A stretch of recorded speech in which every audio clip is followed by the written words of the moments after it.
You see, something is going to happen. Something wonderful. My God, it's full of stars. Welcome to the Occult Rejects. In this episode, I am very lucky to have got the mad scientist with me as usual, joining me today. And I do have Brandy back on. It's been a while since she's been on, my show, or the Occult Rejects, as just a guest. But me and her did do a show not too long ago. I'd say, maybe a month ago. I don't know, somewhere around there. And there was a bunch of us on Andy's The Deep Share. And we were talking about the man Matthew North, and I guess kind of the work that he was working on, and if, in his mysterious death, if he even is dead, which is something I question myself, and I'm not really going to get into that here. But this episode is more of going in depth into what he was actually working on. I think besides, trying to figure out if he's really dead or not, was it a suicide? Was it a murder? I think actually the most important thing really is actually what he was getting into.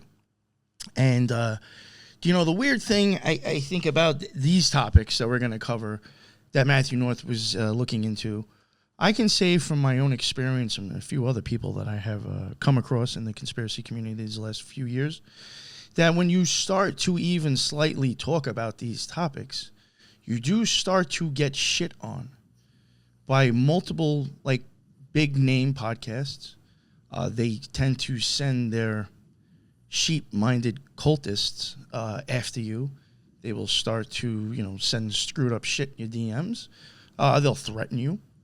They'll blackball you from other shows. So I find it very interesting about why are these topics so much of a concern amongst a community that's supposed to be pro free speech.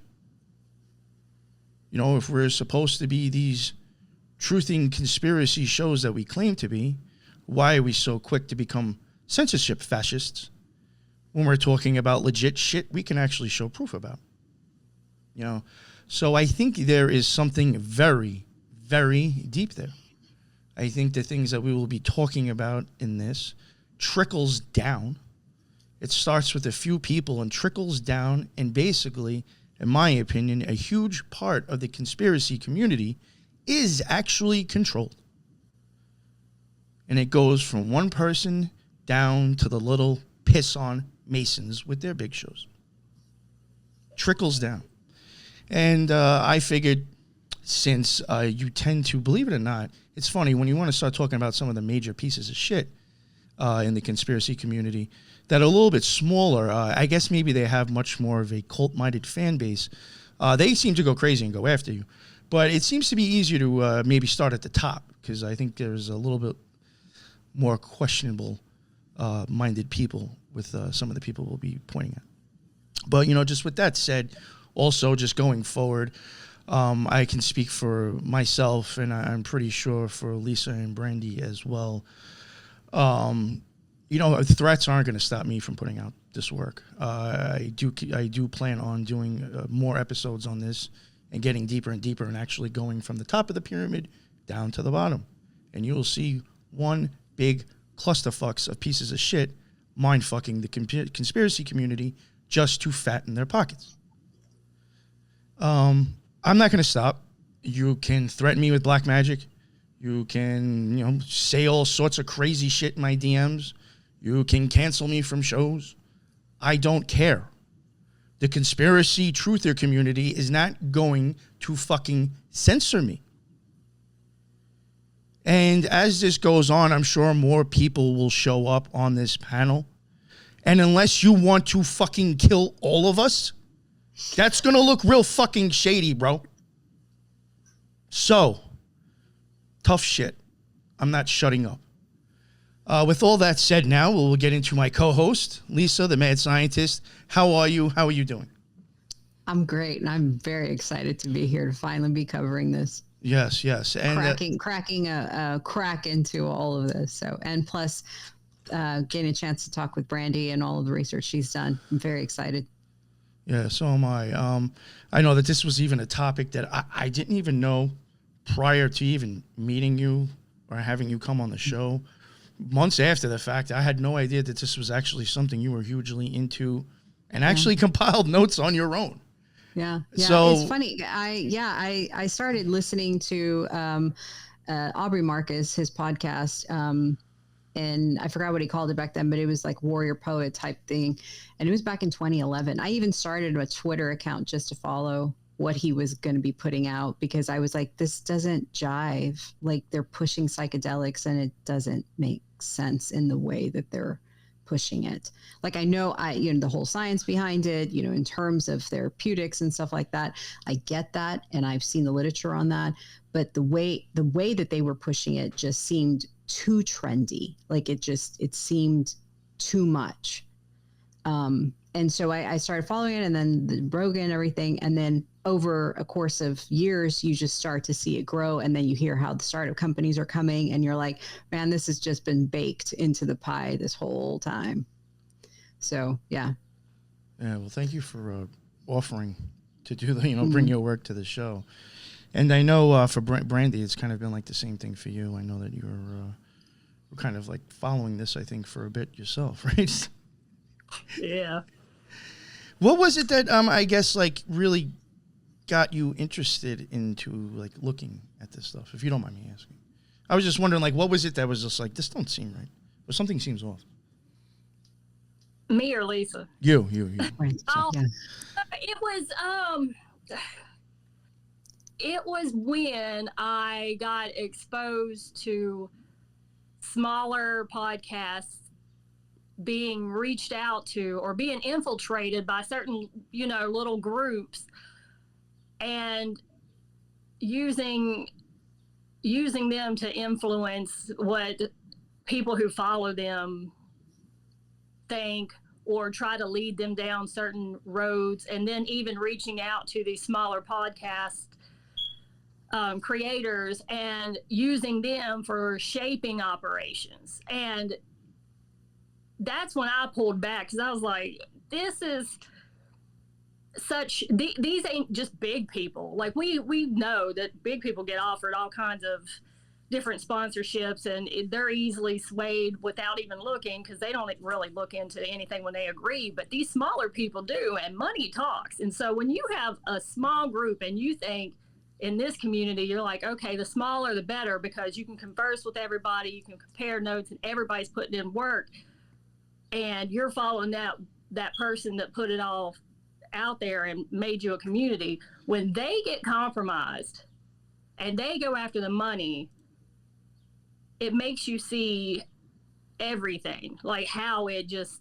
So I went into it, I was like, is this a thing? Is this what we're doing now? Is this seriously a thing? And I found it. It was like, yes, it's a thing. We've been doing this. David Wilcock, the whole blue chicken cult, all of this stuff. There was even other people that I was following. I was like, now it makes sense, because I would look at it and be like, you know what? This seems like something's off.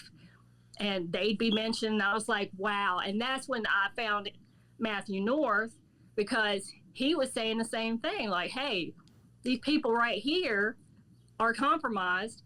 This is who they're affiliated with. This is what's going on. And it just opened it all up. Then I was like, okay, everything is on the table here. One thing I think I do want to add too before we get into them, I just think, just going by, I think between both of you, there's a lot of stuff that Matthew would say, and that he shows a lot. Actually, he does show a lot of visuals, but there are some things that he will say that you just taking his word on it. I know for myself, I have gone back and followed the links. I don't know if I do think there might be a little bit more deeper things and actually showing real connections between your slides. But I do want to let people know that, like, if you go and actually check his work on this topic, it's on point. I mean, there's nothing, he's not fabricating anything there. There's legit receipts for everything. So if you don't like what I'm saying and think it's bullshit, go look into it yourself. I guess if you we'll start with if you don't mind, Brandy, not to put you on the spot here. I'm going to pull up your slides first, and maybe we'll get into like what you wanted to present and what you had. And I guess both of you are basically starting with Aubrey Marcus as the the person of interest. Yeah. Well, because when, like, I heard Matthew bring him up, and at first, if it wasn't for him, I wouldn't have even known, like, who Aubrey was, and that he would be connected even to Alex Jones and him being in it. But it was just odd, because I was like, why are you making male nail polish? Like, that's the weirdest, gayest thing I've ever heard. Alpha nail.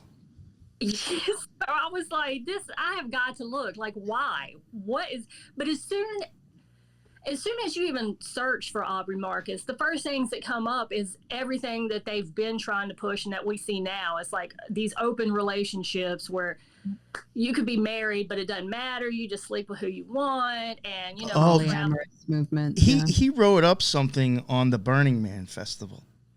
Now, I think you actually have to have a paid subscription to actually read the whole thing. But if you read just a little paragraph and a half that they give you, he even talks about how, like, this will probably ruin people it will ruin relationships if you go here, because he was talking about how hedonistic it was. Yeah. Well, didn't he marry? I think that's where he married his wife. I think that's where they got married at. At Burning Man. Yeah.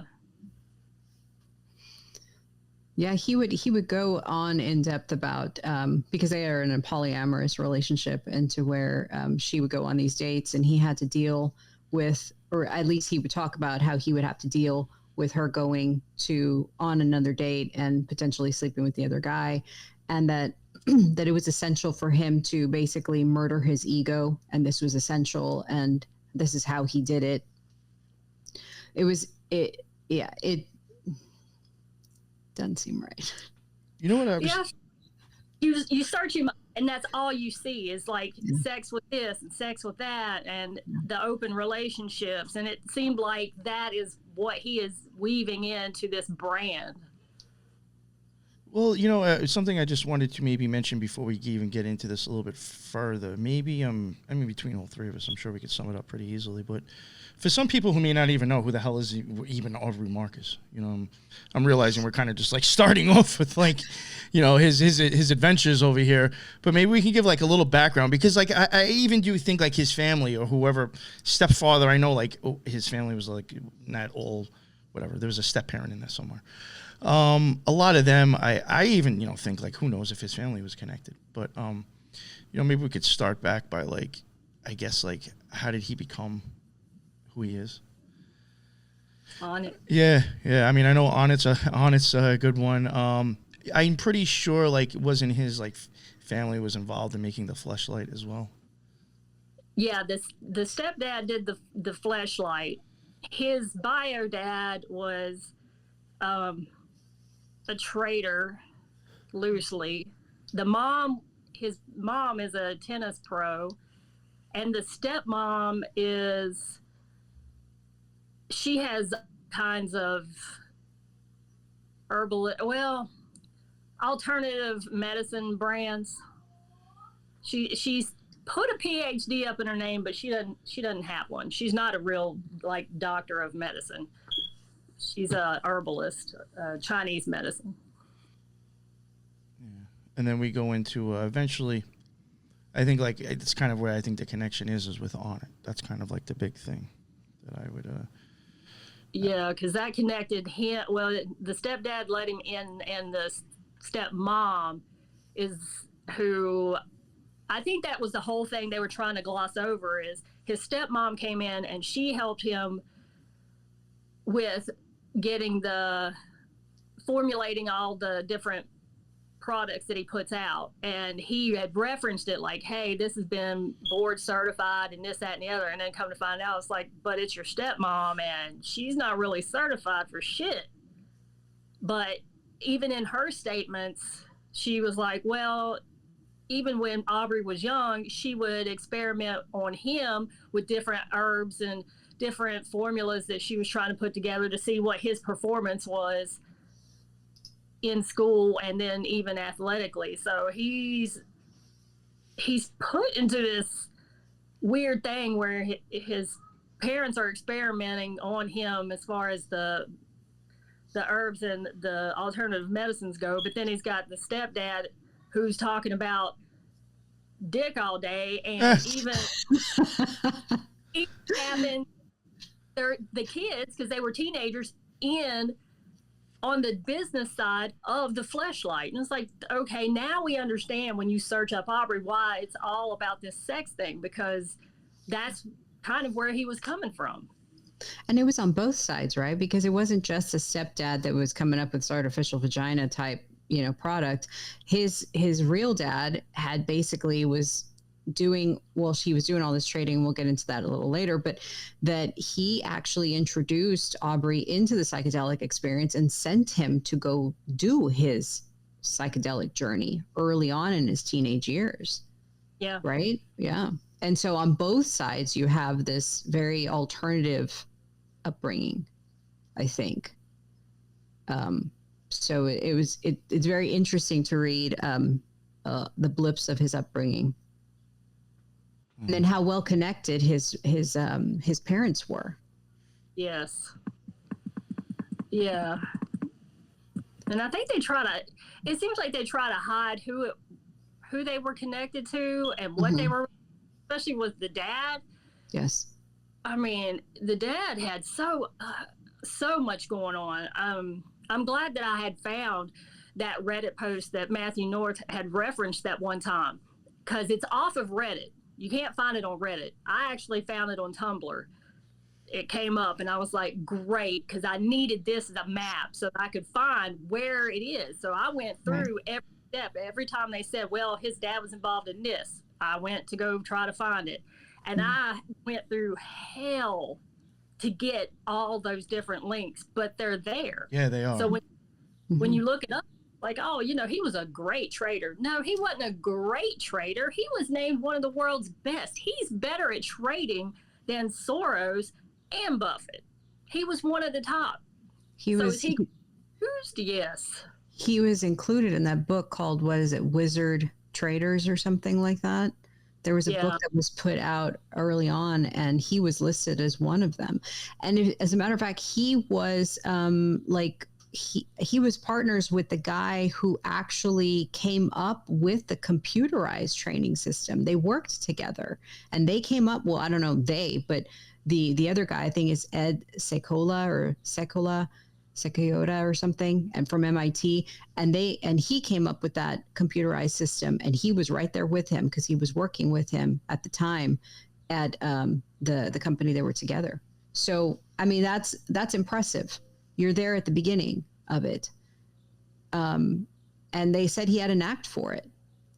Oh yeah, his returns were unbelievable. I think it was like 120%. Yes. Return. Yes. So yeah, if you want that formulated, yeah, everybody wants that formulated because everybody wants a return like that. Like, how is he getting returns like that? I think it was just him and one other guy that was getting returns like that. Like, how are you getting returns like that? Right. Exactly. So it's very interesting. And then how his degrees weren't even in, I don't think they were in economics. They were in psychology. Well, that would make sense. Yeah. And makes so much sense. And the fact that he was at Clark University, went to the psychology department. That's the place where they first invented rats through a maze system and cages and all whatever. I mean, he's right there at that pivotal moment, which is interesting, very interesting. And Clark University is the guy who came up with Clark University, the guy who they named it after, was very good friends with the guy that inspired Stanford University. So the two are connected, and then Stanford with Esalen Institute. So it's all connected. Yeah, and then you have Aubrey being the baby out of that merger. Exactly. Yeah. Very well said. And then let's say him endorsing a presidential runner, not only endorsing it, he has merchandise. He has dedicated his own page for merchandise to support this guy. which was just crazy timing that yesterday or day before yesterday, you have RFK Jr. out and saying that his nominee for vice president would be Aaron Rodgers, when I saw that. I've been working with Aaron and they've been doing all these little retreats to further his brand. And I was like, wow, that's a hell of a hookup. Yeah. He's right in there. I don't want to get ahead of ourselves, but it just seems very bigoted to support somebody like that, as well as Aaron Rodgers, when we talk about Onnit a little later. Just kind of set the stage on that one. Well, most people don't think too deep either. Especially when you're enamored by these people. Yeah, When these true. people are your idols, you don't think too deep. I hate to say it. I'm just saying it. Right. It is what it is. RFK Jr. thing. It's like, okay, we get this, but again, he's still connected to the Kennedys. So there's still those connections. And I mean, yeah, you can be a good person and be in a bad family, but that doesn't make you any more or less compromised, because you still have those same connections and they are part of your family. And then they totally brush over the whole fact that there's videos out there of him saying that people who deny climate change should be jailed. Like, you think that's just going away? That was who he was. He said that. He meant that. So, yeah, just, you have to look. Oh, for sure. For sure. But no, with the Onnit thing, I remember, and I think a lot of it too was that I followed was because when Onnit started in Austin. So Aubrey's in Austin. You hear Onnit creating this like amazing gym in Austin, and they sell it amazingly, right? That, it's human, enhancement and what have you.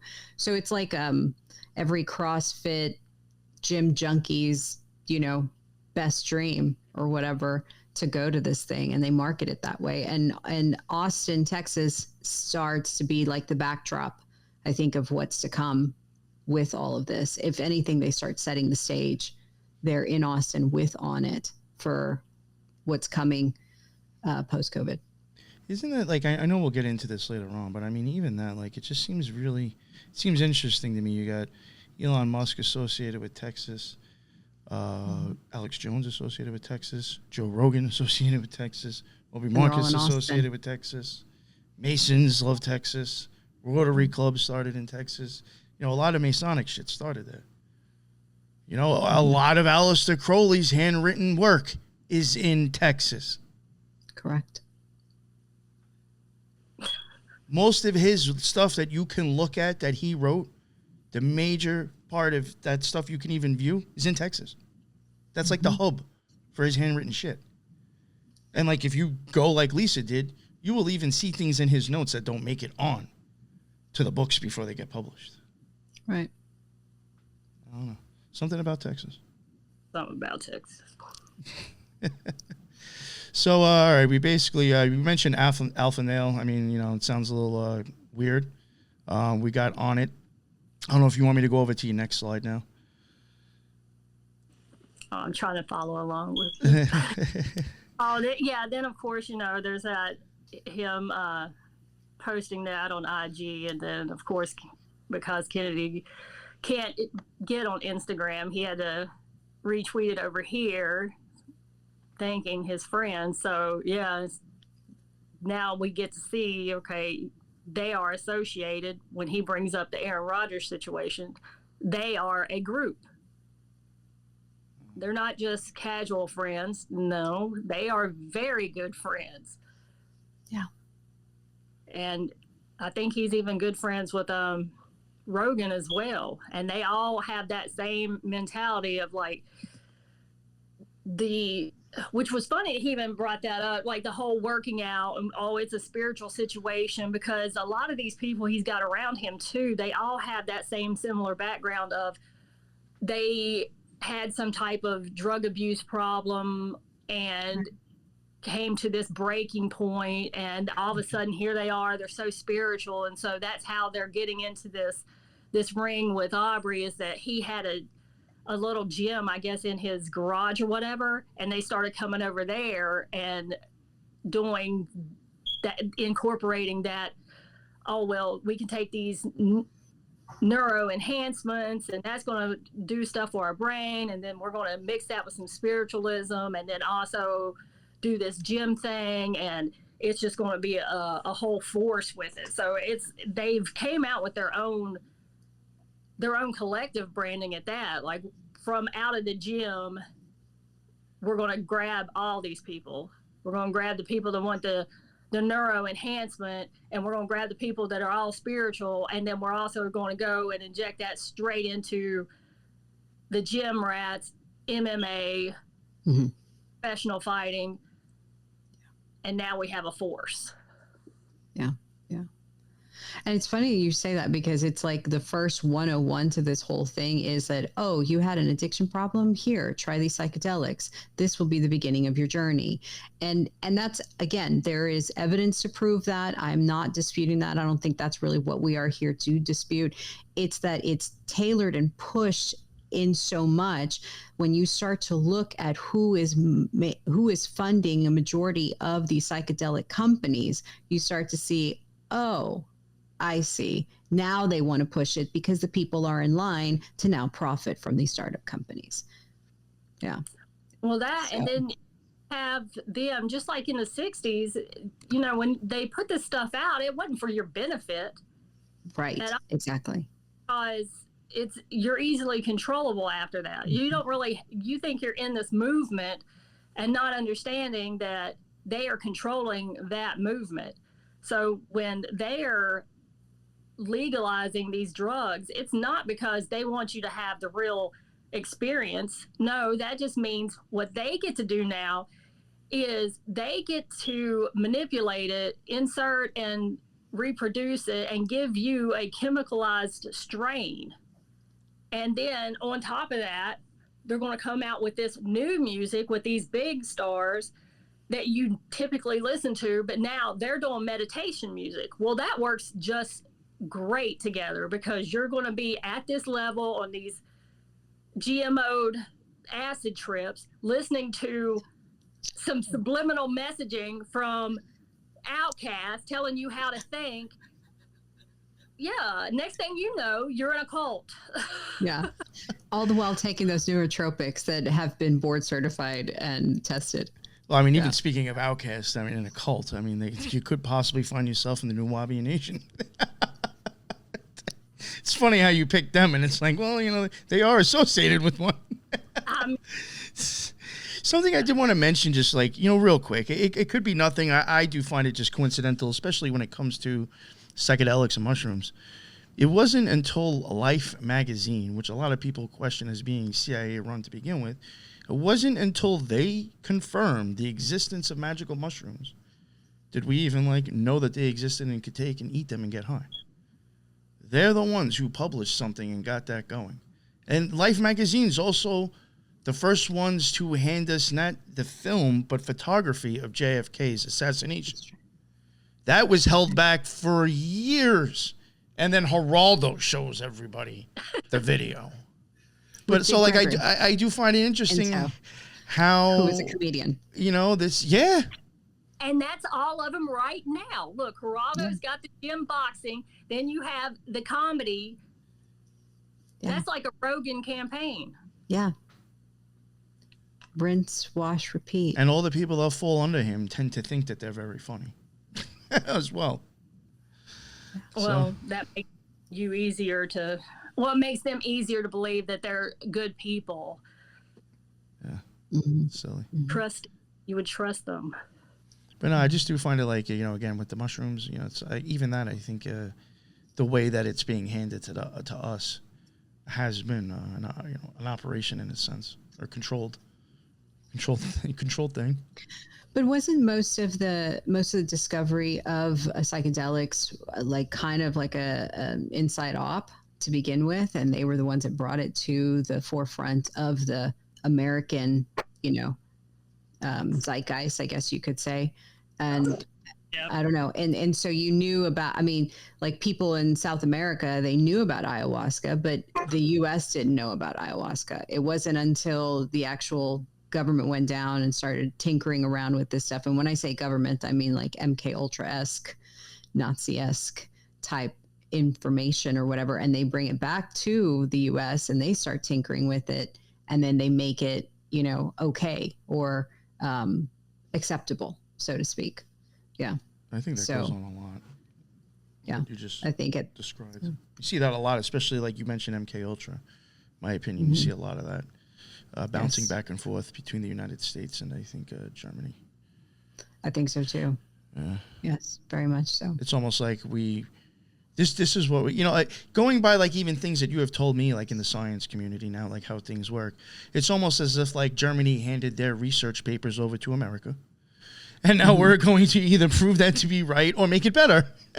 Yeah. You know, or prove it to be wrong. And then here, this is how far we got. Can you go any farther? Like, you know, I feel like they literally just.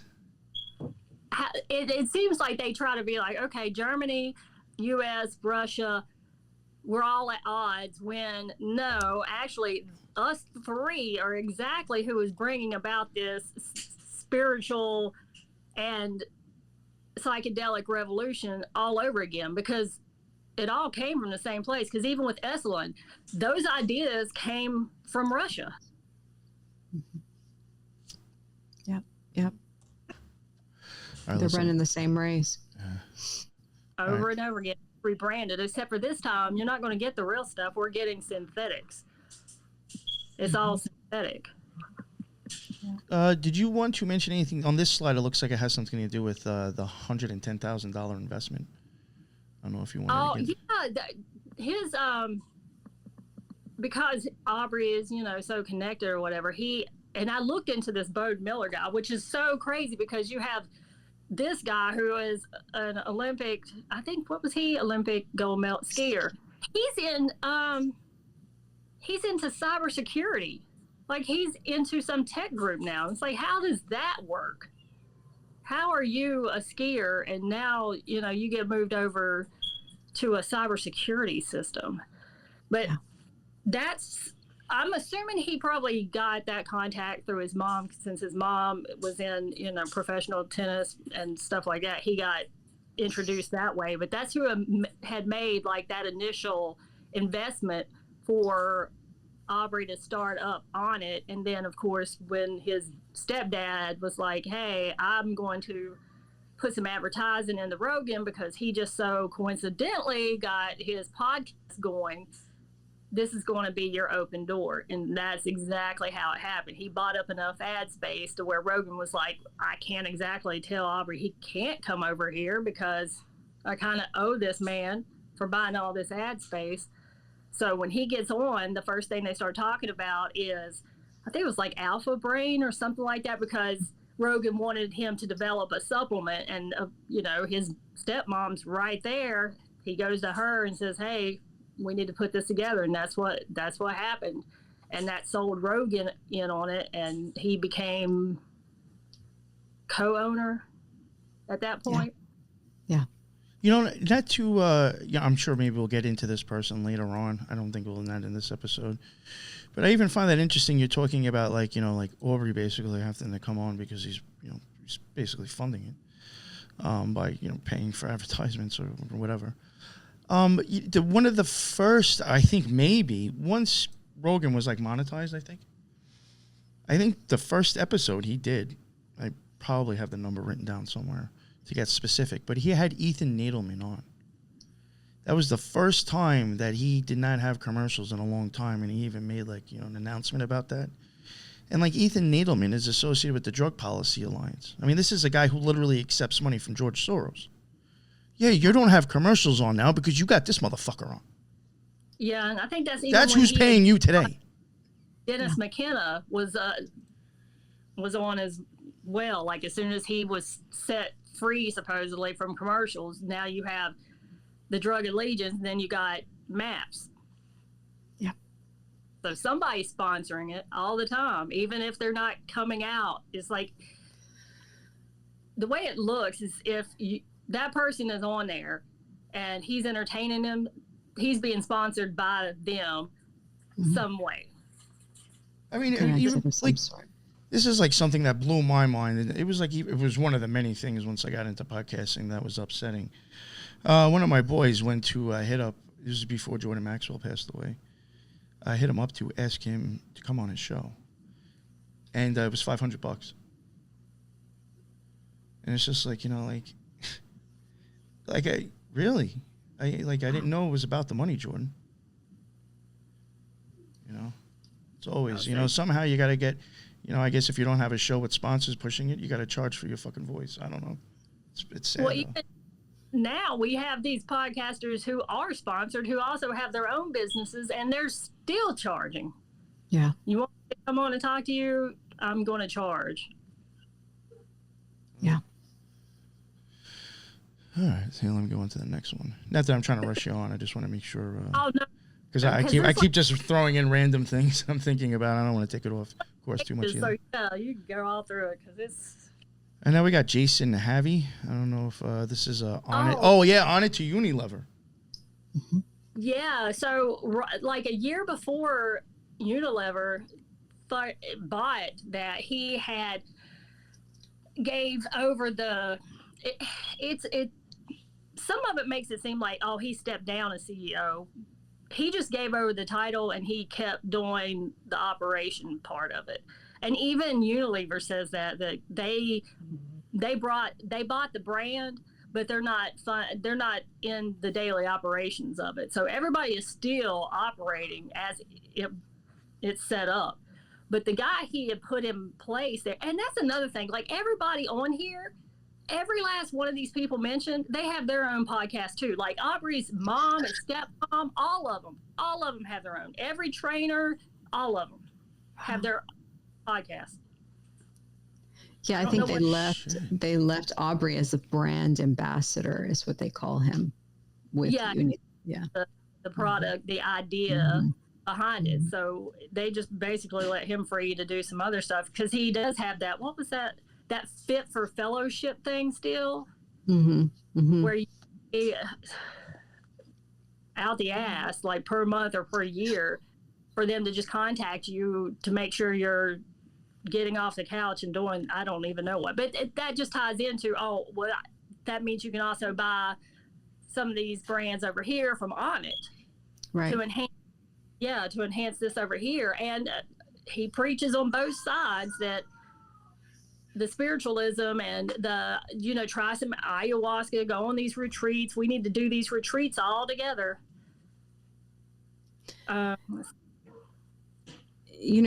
I found weird was that he goes on about these neurotropics, and I think the moment that you saw Unilever come in and buy out Onnit, because that's really what it was a buyout, you start to see the actual movement of these big pharmaceutical type medical companies come in and start mass buying supplement companies. Well, and it's all go ahead. No, I was gonna say just recently. Well, there's a guy. He's on TikTok, and I think it's like "Don't buy this clothing brand" or something. But he went into all these stores, and he was like, "What you think are all these different corporations are actually one part, and guess who owns all of them? BlackRock." Correct. Yeah, I forgot who it was. There was some. It might have been a guy, I don't know, from Wu-Tang, which I don't know, or it might have been somebody that was associated with that Nubian cult when we were covering them. But like I was reading someone's lyrics, and they said something about like they still won't fuck with name brands because I ain't buying German clothes. And I was like, Interesting. I saw another rapper who was on ICP song 8 Ways to Die. And he said something like, yeah, we're still in hell. I got stripes on my Adidas. Yeah, it's another German. You just start wondering, like, what are these dudes saying? Just dropping it. Shit. Yeah. Well, and Brittany, I don't know if you're going to go into this, and please stop me if you are, but Unilever was a huge proponent of pushing the vaccine back in, I don't know if we're supposed to say that, sorry, pushing the jab. And so back in 2020, and I'm talking about going into countries and hard marketing, offering ice cream, doing all kinds of promotion. I mean, just in so much that they entered into an alliance with the Gavi Alliance. And Gavi Alliance is the vaccine alliance of the world. They're the ones that go into the third world countries and basically, just take it over and help countries get on track to how do we get all of these people vaccinated, especially the children. And Gavi is very close in partnership with Unilever. And so with this whole, when Rogan had, what was his name, on the actual podcast, the DOD guy, forget his name, Robert Malone, that, and he's pushing this whole thing, which he developed the mRNA technology for DOD, which is kind of odd. But the thing is that you have this whole wow, Rogan saying all this. Yeah, but he just sold Onnit to Unilever, who's pushing vaccines. And it's double speak out of both sides of the mouth. And nobody questions that at all. At all. No way, bro. Well, No way, bro. When you tell them, okay, well, this group right here goes into all these nations and tries to push it, well, that directly brings in Bill Gates because he is the largest sponsor of that. Yes. And he's going and totally stripping nations not only of their wealth and their culture, but you're sterilizing their children. Correct. That is exactly right. The Gates Foundation is one of the largest private organizations that fund Gavi. And there's a rumor, I don't know how true this is, but it's a rumor that all of the members of Gavi have diplomatic immunity. So it's interesting that, these people that are not elected potentially could evade any kind of lawsuit or, bad thing come upon them, that are dictating vaccine policies for the world. Which makes it even more dangerous that you see his affiliation and close friendship with RFK Jr. and then RFK going to bring another of their buddies into this same racket as a VP, which is still nodding to all these other people. Right. Don't worry, you're going to get some type of cabinet place. If not a cabinet place, you're still going to be able to just march right in and introduce your brands, your marketing, and your influence. Correct. Yes. Pulling the wool over the eye. Yep. But the Havey guy, what I thought was really interesting, besides, him, of course, having his own podcast altogether, was when he started going into his life and him being involved into he was like the general manager of two different hotel I feel like chains. I should go get my cat. Yeah.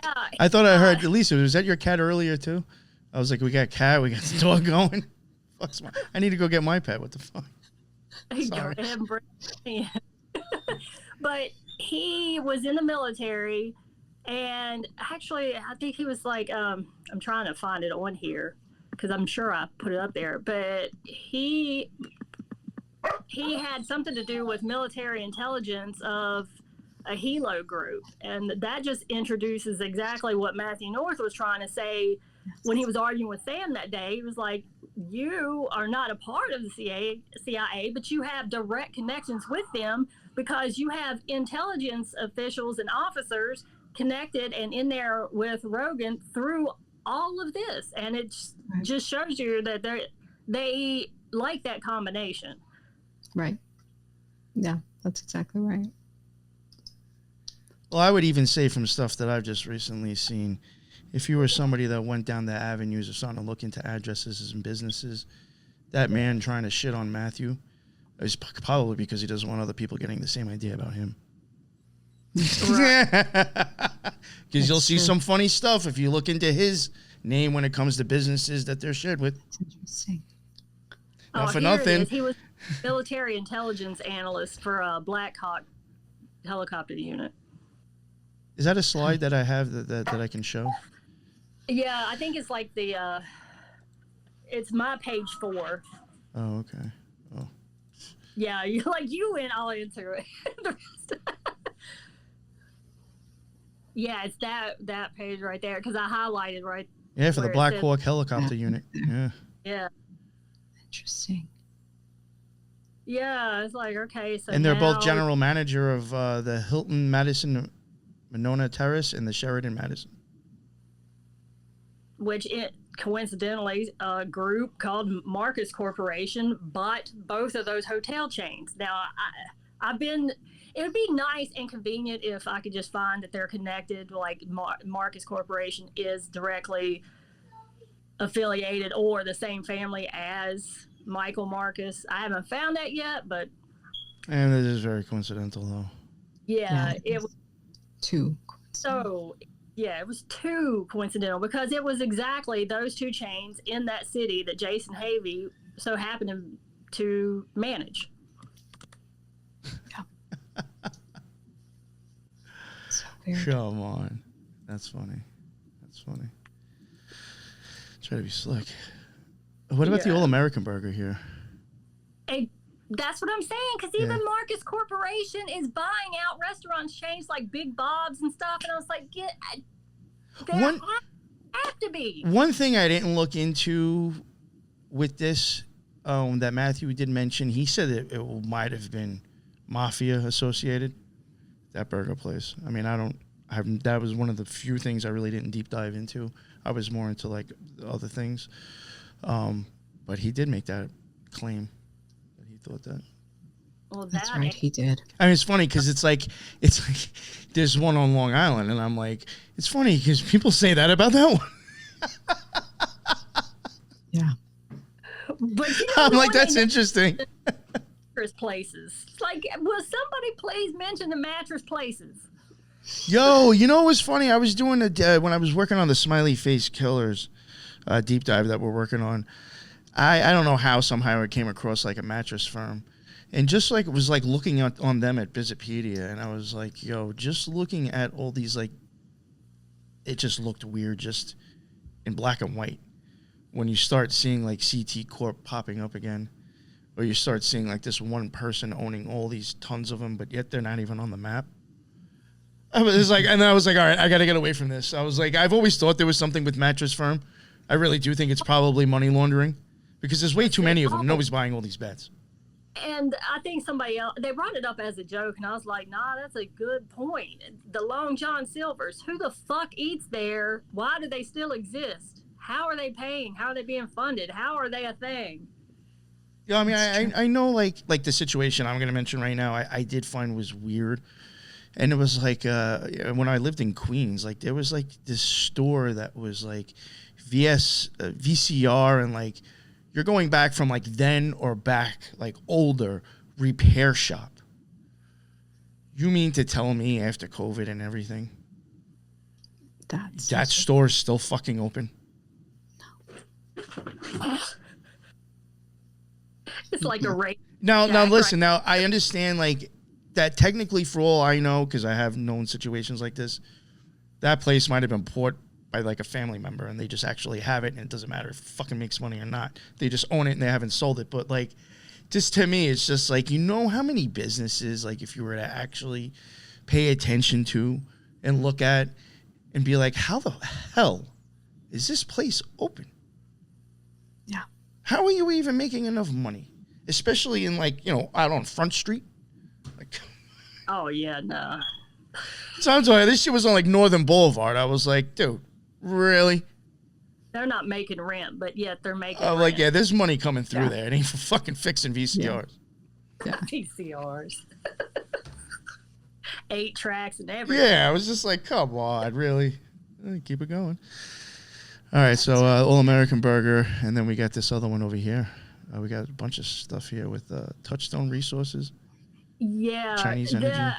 So where is that at? Because I went into like all the different people that was associated with him, trying to like try to find which avenue I was going down. But when I found that Reddit article that Matthew North had brought up, that was like, okay, here's the roadmap, which was great because I needed that roadmap. I was like, thank you. Here is the roadmap. And I think it's on like page 7, where it says that Michael Marcus, commodities trader, in less than 20 years has his initial 30,000 turn into 80 million. And it goes straight into, he made all that money from oil and gas and had all these different shell corps to try to hide it, and then listed all of them. Like, they tried to put in a link there, and I had to update the link, but it had him doing the coffee exchange, Touchstone, Cygnus, and the way he named them, you would think that they had different affiliations. You would think the coffee exchange was coffee. You would think Touchstone Resources, okay, maybe it's electronics. All of it was oil and gas. All of it. Because when you start looking at who he started selling them off to and over to and who he had on the board, these people came from Conoco, they came from DuPont, they came from, I think one of them was Dubai. You got people that are in banks and realty. So they were pushing and running a lot of money, and he was bankrupting them or putting them up as bankruptcy, simultaneously having these people come in and buy them out just to change all these over. So all of these corporations, that Cheyenne Energy, or like all of that, Endeavor, all of that is his dad. So Yes. that money went to somewhere, and Aubrey's pretty much got it. He's pretty set because of the amount of stuff that's been sold off now. I know, like when you brought up the whole Touchstone thing, that kind of correlates to, and I think his stepmom ended up with a majority of it, I believe. But he apparently had, the dad, Michael, had apparently owned. Let me pull up my notes real quick before I start lying here. That he had, what is it, the corporation that he initially started with, that he now owns all of it, Commodities Corporation out of Princeton, New Jersey. And that's now, I guess, been bought by Goldman Sachs. But apparently when that was sold, he made a good chunk there. But he had also bought another company that's tied in with the Touchstone one called Virex Medical Corps. And it was the actual, I guess, the jab technology back in the day that got acquired by another laboratory. And so every shareholder that owned a part of the Virex Medical Corps ended up getting, like, what does it say? Like 200,000 just to, I'm sorry. It was, it was companies had spent 2 million. It was between 200,000 to about 2 million that these shareholders made from that actual sell. And so this is back then. And I mean, so this guy's already set with this, and he already has shares into this, which again, now we're talking about the jab all over again, and having money in it, having investments in it, and he's affiliated with that. And it was actually the company that started to pioneer the vaccine therapy for ovarian cancer, and was looking at adenomas on the liver as well. So they were doing, he made bank off of that. He is set for sure. He comes from money. Oh, he comes from a lot of it. Yeah. A lot. Mm-hmm.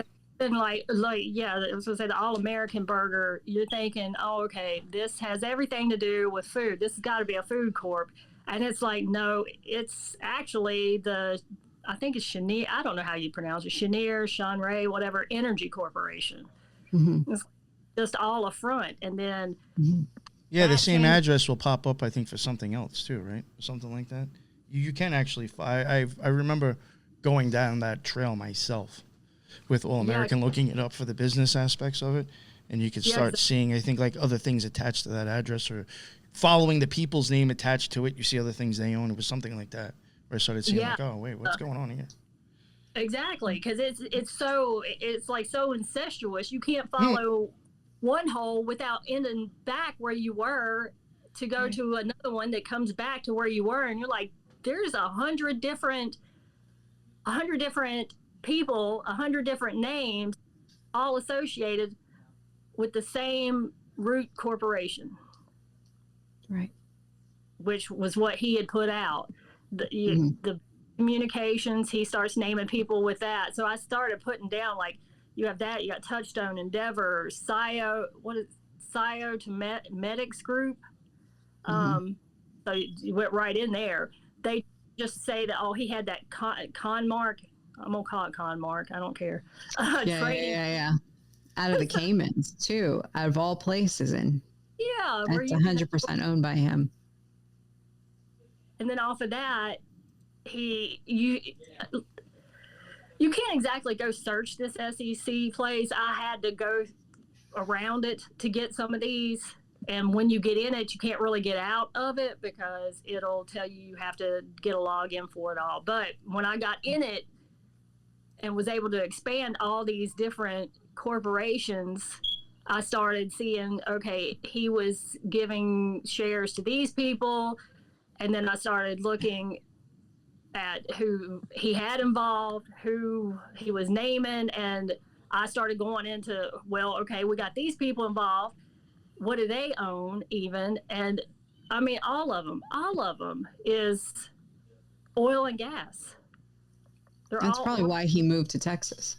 You know what? And this is really weird too, because you're even saying this, and like I'm not saying that there's a correlation with Aubrey Marcus. I'm not taking this far, but I'm just seeing like the same thing repeat, and I'm wondering if it just has to do with like just people with money.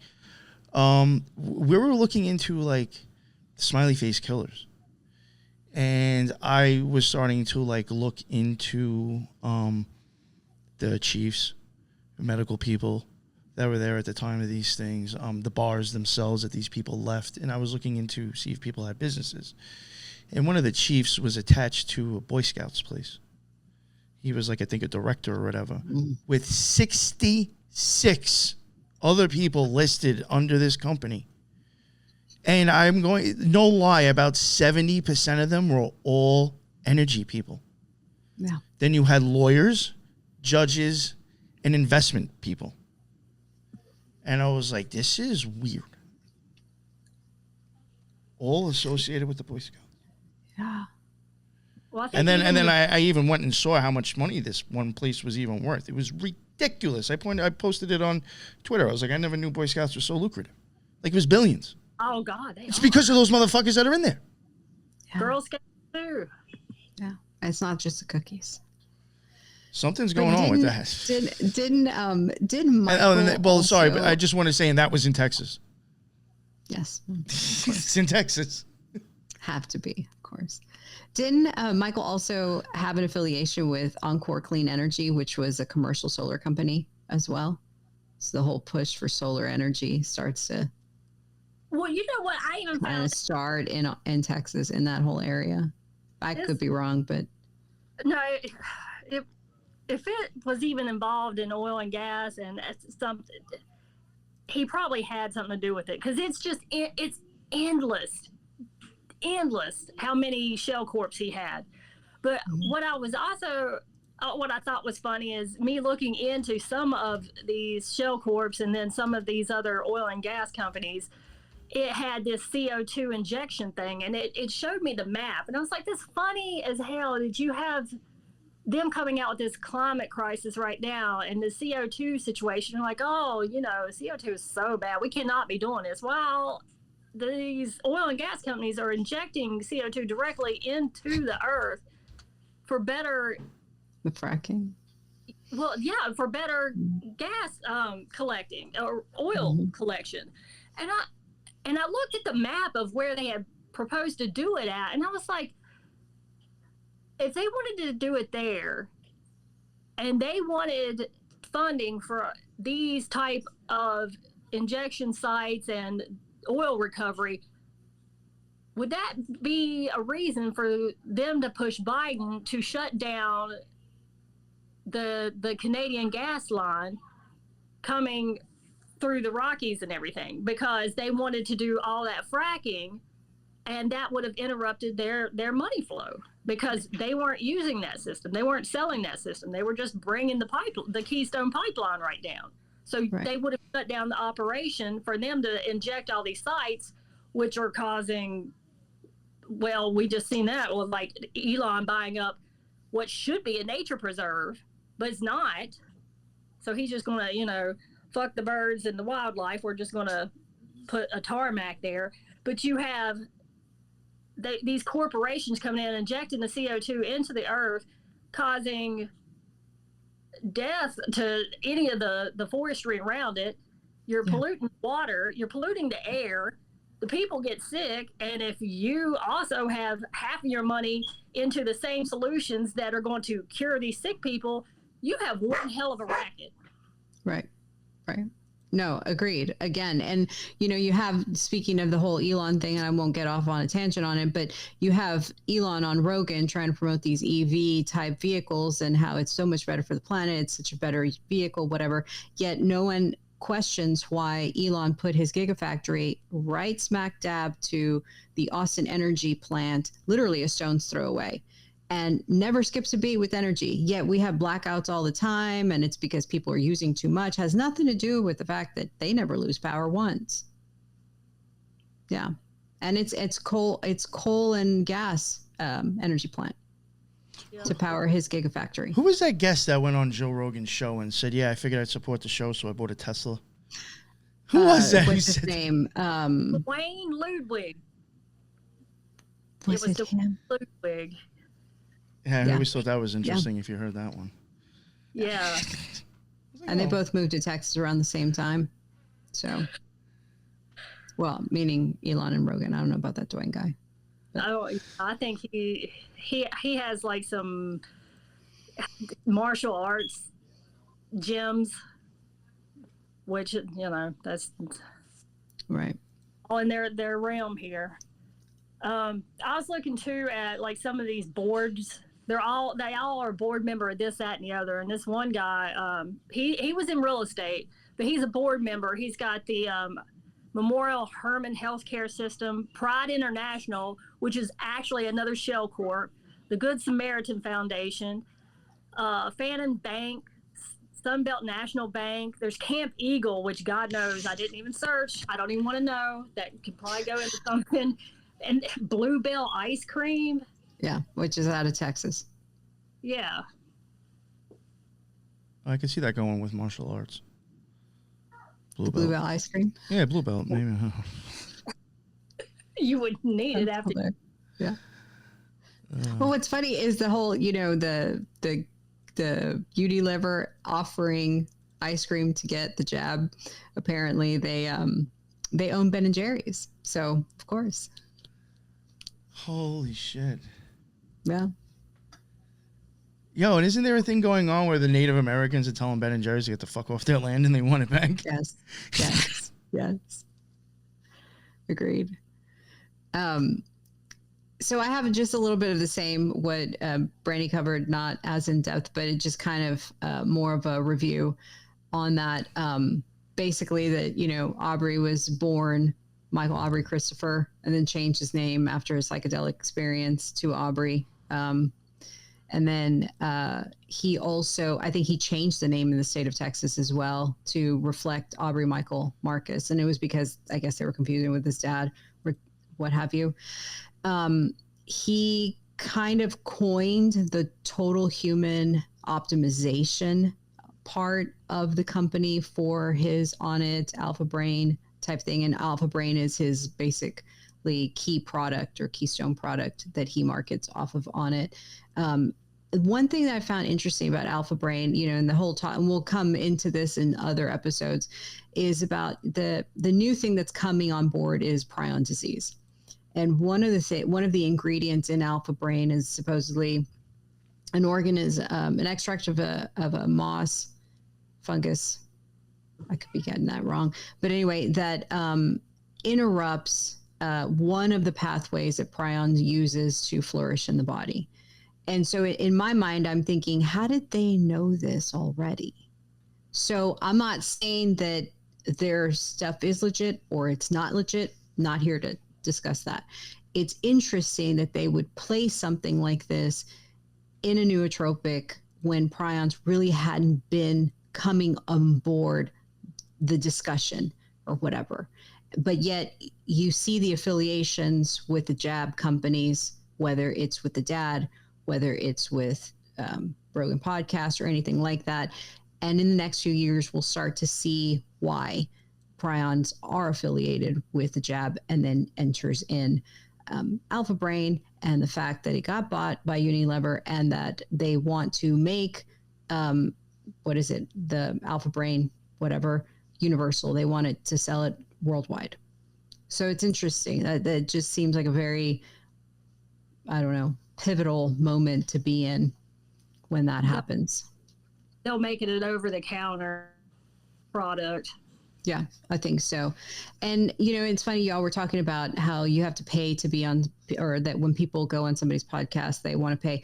They said it was like 4 years ago, Aubrey was charging like $50,000 to do a seminar per person or something. So it was almost ludicrous to kind of have that being asked. One of the things that I looked up because of the Matthew North mentioned something about DARPA, and I had heard that from other people about DARPA, and I had heard a rumor that a majority of the push for psychedelics, the whole Onnit brand, of supplements and what have you, was more of a DARPA fueled or funded situation. I don't know how true that is. I'm not here to say it's 100% true. What I did find is that this company that's no longer in existence, or it's kind of like a conference, Body Hacks or whatever, when they hold their conferences, they have guest speakers from DARPA talking and discussing human optimization and stuff like that. As a matter of fact, the actual, I think it was in 2019, they actually had the DARPA Biological Technologies Office Director, Justin Sanchez, to give a lecture. And then they talked everything from gene therapy, debate on transhumanism, and how to create your own artificial pancreas, which is an immune organ. And then maybe you can help with, combating type 1 diabetes and what have you. So yeah, it's pretty interesting. Like, how do you get that invitation out to that person and then say, yes, yeah, I'll come talk to these people that come to your conference.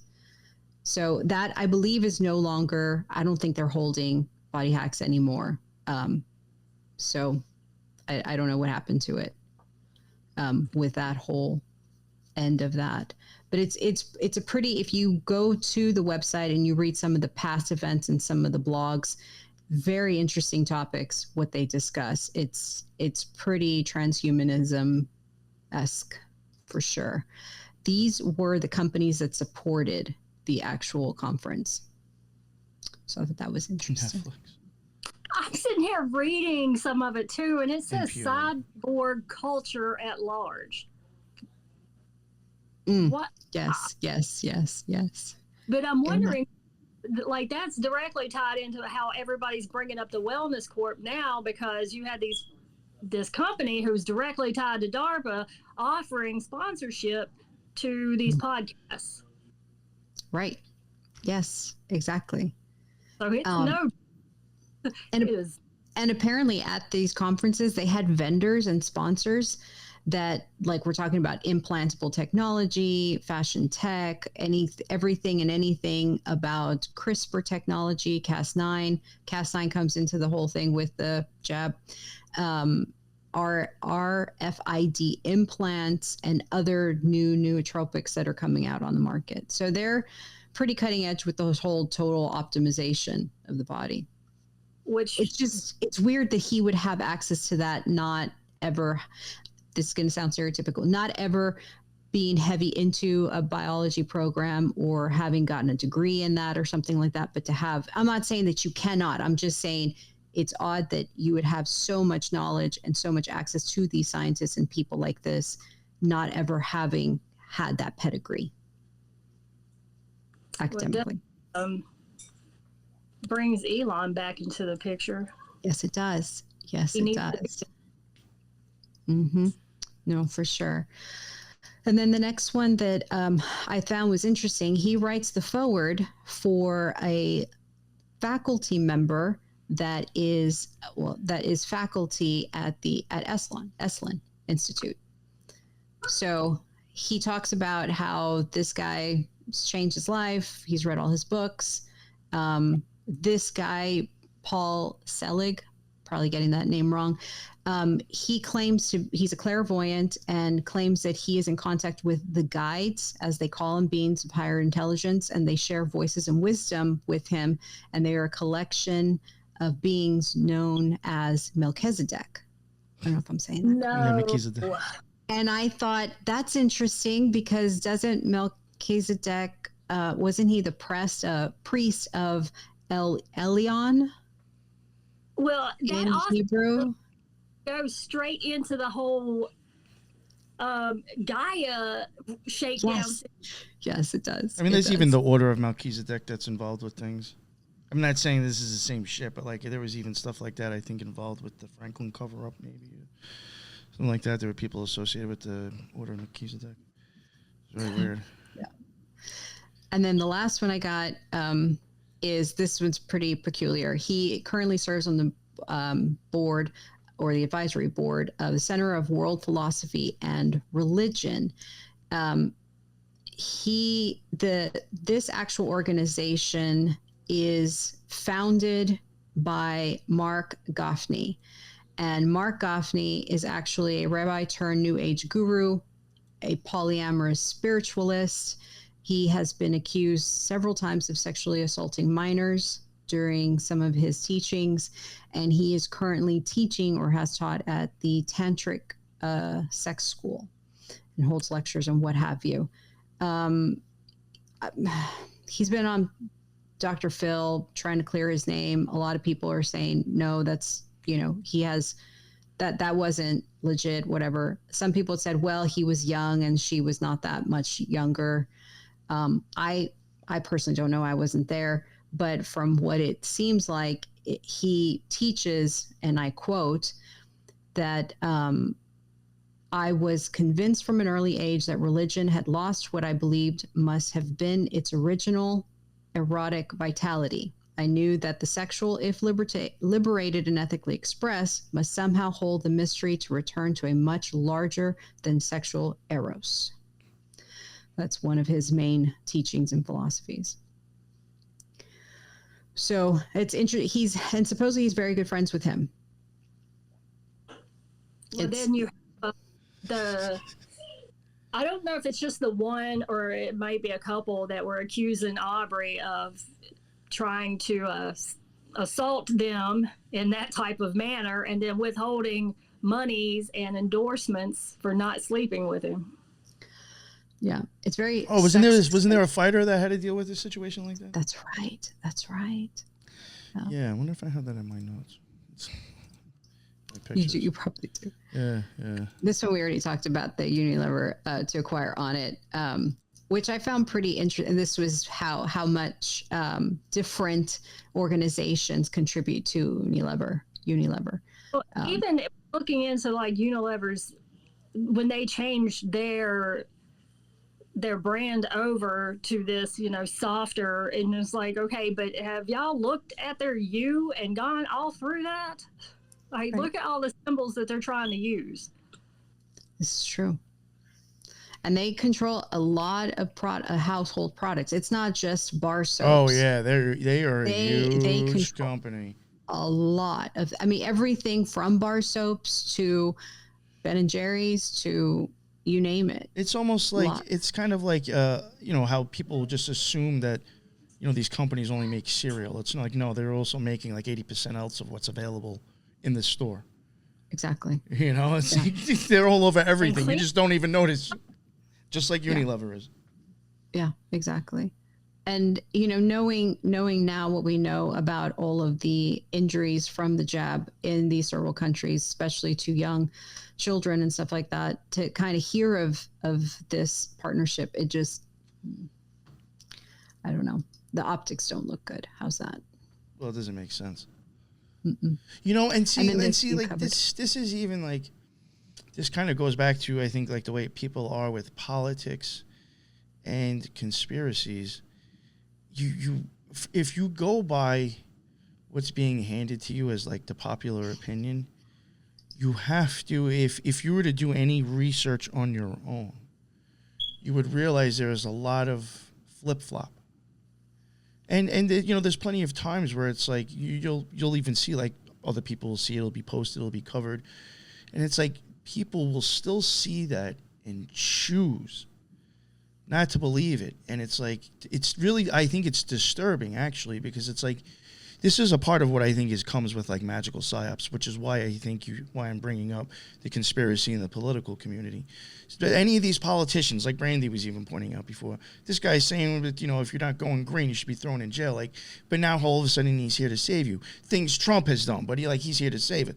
You know, all this stuff. It's like you have to literally mind fuck yourself and go against prior morals and beliefs to keep making sense of this and to keep adoring them.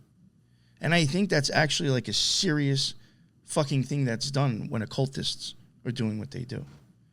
You know, and it's just like stuff like this. It's like they do shit that it's like, even if the average person was to see that, they will somehow justify in their head, I cannot think this horrible of a person I never met, which is fucking scary in itself. Mm-hmm. And I have to lie and give a reason why this makes sense. Your brain into the defense mode, because it is in love with a person it has never met, which is fucking disturbing, will lie to itself. I mean, that's just how our brains work. We know that. That's just, I do it myself. I'm sure with tons of other things. I'm just saying, that's how our brain works, unfortunately. Or that's how we've been pushed to work. You know, so there is a lot of mind fucking of your own head to start denying certain things about, you know, situations and people and connections and what they stand for, but yet do other different things when it comes to money. You know, and like another thing too, because I see like you're done with your slides as well, so I'm sure like we're wrapping up a little bit. But like, you know, another thing too, like these people, if you don't realize, in a lot of shows show up with like stuff that we could never afford to even start doing. Like, I've looked into podcast studios out by me, and for a decent setup for a 2-people size, you're looking at probably $100 to $150 an hour. Now, imagine you want to fit 3, 4, 5 people and do shows for 2 or 3 hours. You already have to be an established business or be backed to start blowing money into that. You do not just show up with this type of equipment without it costing fucking money. There's something, these people just show up out of fucking nowhere. Already got their shit together. How does that happen? People, I don't think people even think about that because they don't understand podcasting. Right. And that is the whole thing.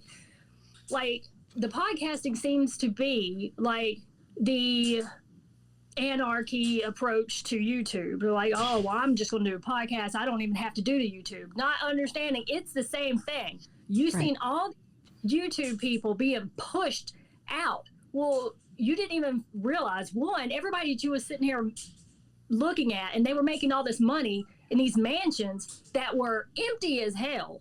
Why are they empty? Because they don't need them to be there. They're only there as long as they're making money, and then they trade them out. Why? Because YouTube owned them. YouTube wrote a contract with them. YouTube also bought the house.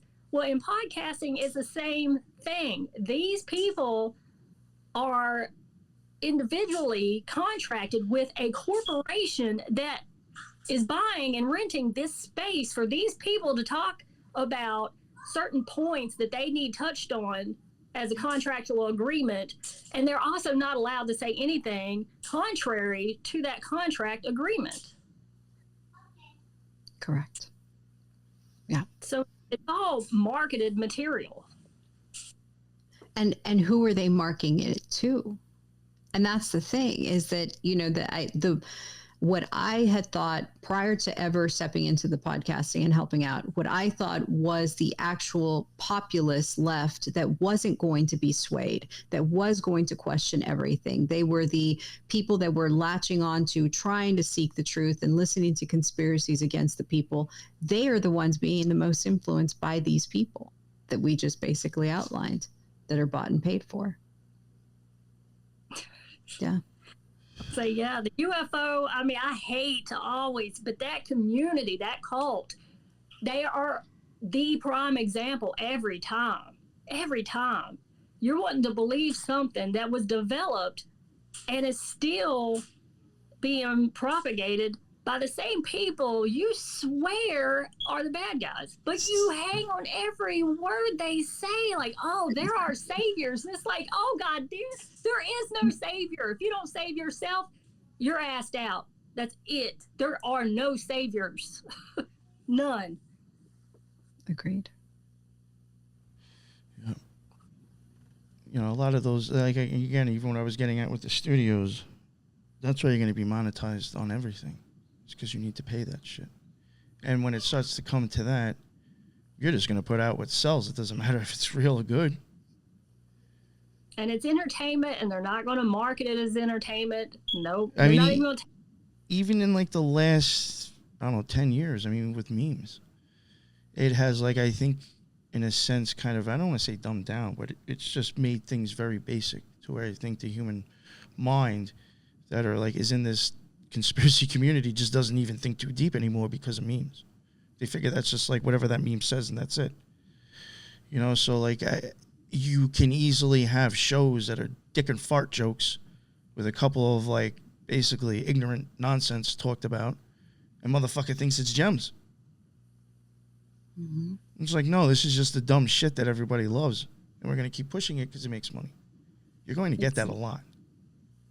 It's mindless. It's mindless entertainment.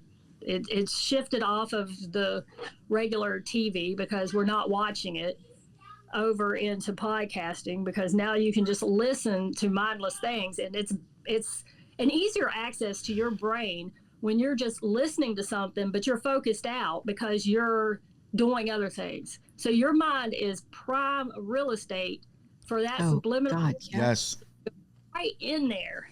Yeah, and all peppered in with neurolinguistics.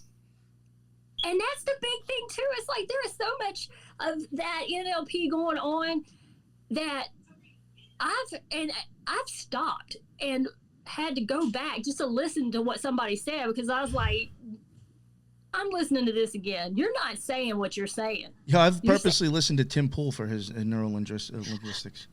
I've admitted that before. Eventually, it was like just so fucking horrible because he was so good at it. I was like disgusted and couldn't even handle it anymore. And I was like, I can't even watch him because I really don't like his show at all. But I was so impressed by just like, I noticed it right away, and it was very heavy. I think he is amazing with that shit.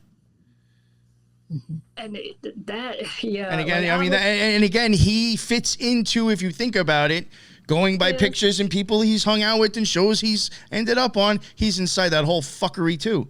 My opinion, there's certain things he says to get responses so other shows know exactly what the water's like. He's coming out as being the fucking shitty comedian, posting his little things, his little things that always get people going. People who don't believe in God should go to jail. People who believe in God should go to jail. Let's see what everybody's thinking so he can test the waters like a comedian and see where all these other piece of shit comedians can outrun with it. Yeah. If you watch these people, they play the same fucking shit together too. You can watch within a week or so, they will build up the same fucking topic together in a way. They are planting it in people's heads. And it's all coming down to like, it's a data mining operation. Well, it has to be, because then you know what's going to sell best. Well, it's so easy too. It's like you can characterize words for behaviors, and that bring it on too, and even with Facebook, where they can just steal your online identity, take the wording that you use and regurgitate it out, and nobody would think that it is not you, because you've given them you in your reactionary state and that's how they can be like, okay, look, we're going to have to shift this narrative just a little bit to the left some, so they really won't know, but this is what we're reading by you putting that out and us getting the feedback from those responses.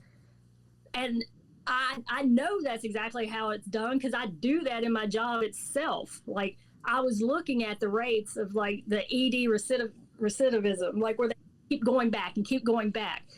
And I mapped it out like over the months of these certain days. I was like, in healthcare, like I work for healthcare. It's mental health and substance abuse. We give these people cell phones like for free. So they are connected to social media all the time. Well, wouldn't you know that when social media rolls out certain key words, these SEO words, was also the same time that these ED rates kept going up and going down, riding the waves. Oh, wow. Yes. Very interesting. Like they're injecting this in. So that fear, the fear porn, oh yeah, it's going to sell. Not only is it going to sell for your audience, but it's going to sell for your products. It's going to sell for more dependence on the government. It's going to sell for the pharmacy, all of it.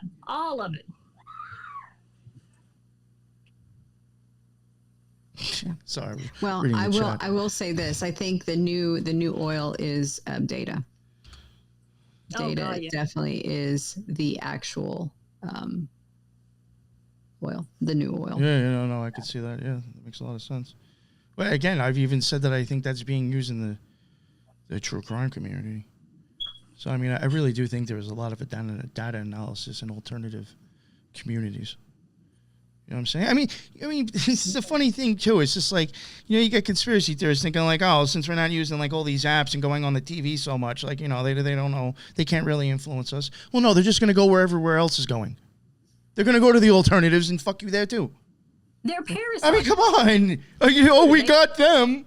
Like, what the fuck? No, you didn't. Yeah. I mean, a parasite is not going to starve itself. Oh. No, not at all. But it's very interesting. All right, I think we can wrap it up here. Thank you both very much for coming on. I really appreciate it. Brandy, thank you so much for all the work that you were doing. I know like the last week or so you've been showing me stuff, and I've so horrible at getting back to you. I really do apologize. As I was rabbit holes deep into the smiley face killer stuff, and I knew if I started looking at this, I would get pulled away. Because this is just, in my opinion, probably just as weird once you start getting into the business aspects and rabbit holes with names and shit. It's wild. I think so too. But I appreciate all your work, and Lisa, I appreciate all the work that you put into it too. I know, like you said, you were working on this prior to us even meeting and never coming on the show. So I'm glad you will finally get to have a chance to show some of your stuff. I think in the future we'll probably get more into Essalon and a few other things. Because we're both like, I think all three of us are pretty much interested in that as well. But I will say probably going forward, there's a good chance that probably still on the stuff with Matthew North, but I'll actually start bringing some slides to the table, and it might go a little bit more in depth than Matthew was, but it will still be, I think, going into some of his work. But I got to do it the Occult Rejects way. I'll take it a little bit farther if I can. So. Again, I appreciate both of you, and that's what's up with the people in the live, too. I didn't send this. Something I want to mention, too, before we end this. I probably should have said it at the beginning. If you're listening to this, I'm not going to put this on YouTube. There's already too much stuff about the jabs and shit, which I don't care. I'm not worried that it got censored. That I'll have to censor it off of YouTube. But, it's just going to be on everywhere else. And I streamed live, and it wasn't to YouTube, but it was on Twitter and Rumble, and we still got unfortunately you can't really chat through Rumble, but I still have almost 80 people watching. That's kind of impressive from Twitter and Rumble. Normally I do well on YouTube, but to see those numbers on here. I appreciate everybody actually popping in on the Twitter live, I guess. I'm assuming most of this is probably from Twitter.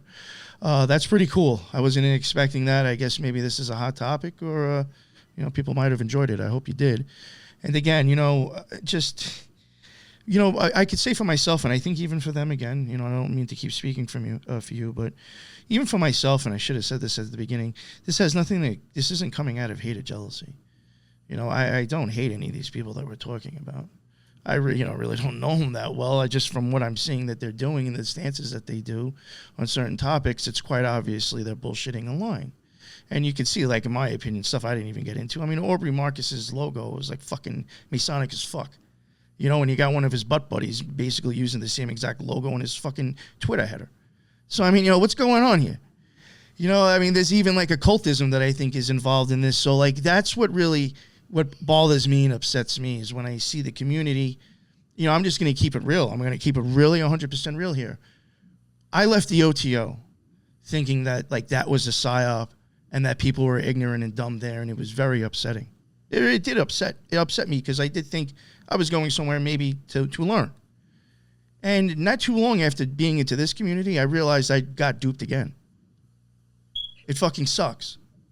It sucks to realize that most of the people that you looked up to are actually part of the machine and they're pieces of shit. And they're actually shaping everybody's reality.